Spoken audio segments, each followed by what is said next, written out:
નમસ્કાર મિત્રો, હળવદના ધબકાર પ્લેટફોર્મ પર આપ સર્વનું હાર્દિક સ્વાગત છે।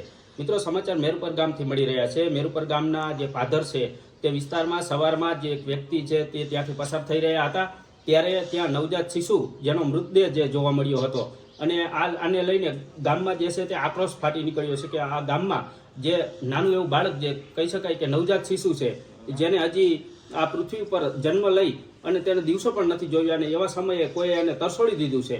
કોઈની બેદરકારી છે કે તરસોડું છે કેમ છે તો આખો પોલીસનો વિષય છે, પરંતુ હાલ જે છે તે બાળક જોવામાં સામે આવ્યું મૃતદેહ અને ગામ લોકોએ પોલીસને જાણ કરી છે। પોલીસ ત્યાં ઘટના સ્થળે પહોંચી છે અને ઝીણવટભરી જે તપાસ છે તે શરૂ કરી છે કે આ કોના દ્વારા બાળક ફેંકવામાં આવ્યું છે। આ બાળકની હાલત, મૃતદેહની હાલત જોવી તો ગામના પાદરે એક ઉકરડો હતો ને તેના ઉકરડામાં કૂતરાઓ જે બાળકને ફાડી ખાધ્યું છે તેના પગના ભાગ અને હાથનો ભાગ છે તે ફાડી ખાધ્યો છે।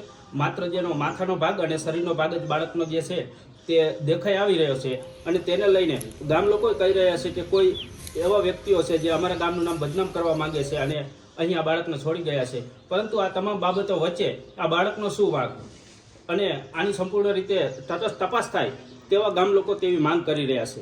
ગામ મેરુપર, મારું નામ છે ધીરુભાઈ વિરમભાઈ ખેર।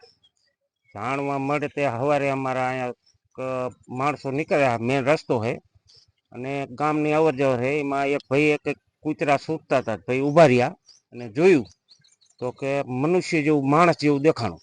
એટલે ભાઈ ગામને હાથ પડ્યો અને જોયું તો કૂતરાને આઘાત અગડ્યા અને મનુષ્ય જેવું છે અને બાળક છે અને કોક નરાધમિયા કોક મીકી ગયું છે અને ગામની આ આબરૂ ઓછી કરવા હાટુથી આવું કૃત્ય પહેલી વખત છે અમારા ગામમાં। હજારો વર્ષ થઈ ગયા પણ કોઈ આવું કંઈ બીનું નથી।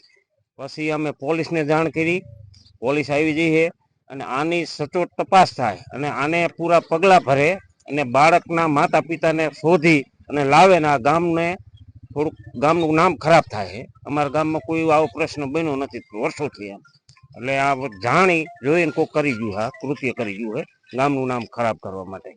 એટલે પોલીસ આવી છે અને તપાસ કરે છે, શું આગળ તપાસ પગલાં ભરે અને શું થાય એની આગળ